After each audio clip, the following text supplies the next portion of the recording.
Hey crew, Pastor Mike here.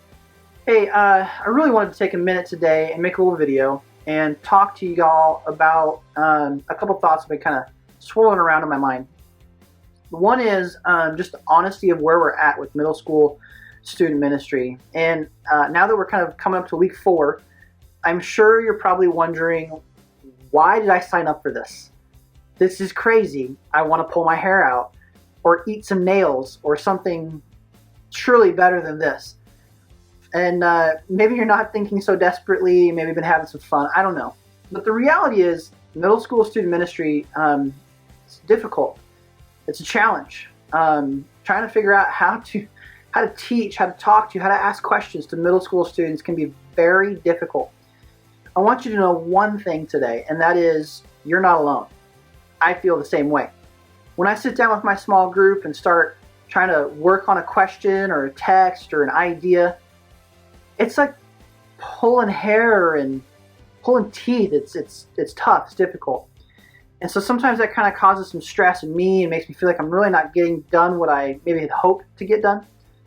And so I wanted to take a few minutes, do a little video, and talk to you about what my heart is, what I really feel like is important for us all to do as small group leaders. Okay, can we do that? I'm going to give you 2 things. Number 1, small groups with middle school students is primarily about relationships. Our goal when we get together with these students and we pull them aside and we sit down for our 15, 20 minutes, half hour, whatever it may be, is honestly to begin building relationships. Our students need biblically grounded, wise, solid mentors in their lives so that they have somebody to walk with. That needs to happen in small group. That's the heart. So when you sit down and we talk about highs and lows, like how's your week going? What has been great? What's been a struggle for you this week? We're spending time relating and getting to know each other. We ought to pray for one another. Our group commonly does highs and lows. What's the high point? What's the low point? What can we be praying about? What can we praise God for? One of the primary goals of small group ministry is relationship building. And so when you sit down and you manage your time, my heart is that you'll spend some of that time at least building the relationships. Now these students need to have relationships with you. So you want to foster that and build that. But they also need to have relationships with one another. There's something that's going to happen in small groups that doesn't happen in the big group. And it's this fact that this person isn't sitting 5 rows away from me. It's not, I can avoid eye contact with that person. Now they're right next to me. We have to talk. We have to spend time close to each other. I actually have to kind of look you in the eyes. I have to hear what you're saying.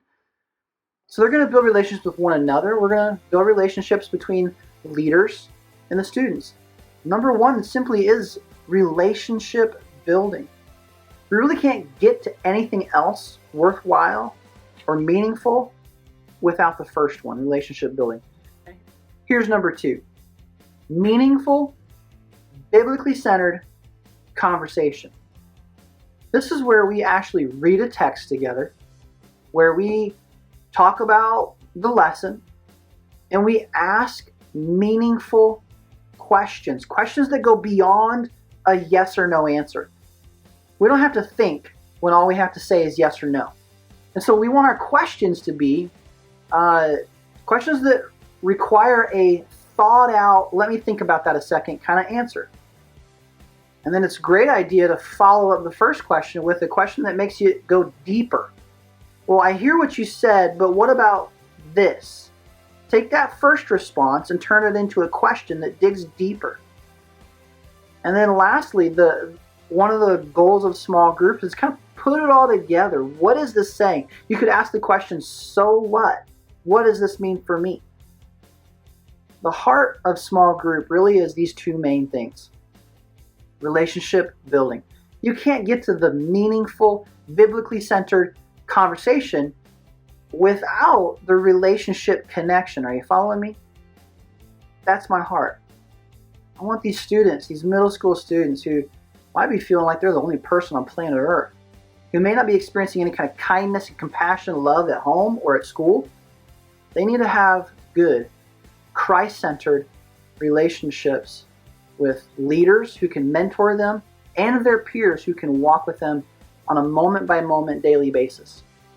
So relationship building. And second, once we have relationship connections established, then we can talk about meaningful, biblically centered conversations where we can actually get to teaching Bible knowledge, Bible doctrine, things that really do matter and are meaningful for these students' lives. So my hope is that with focusing on these two things, that maybe we won't stress out or fret as much about what we're getting accomplished in small group or what we're not getting accomplished in small group, okay?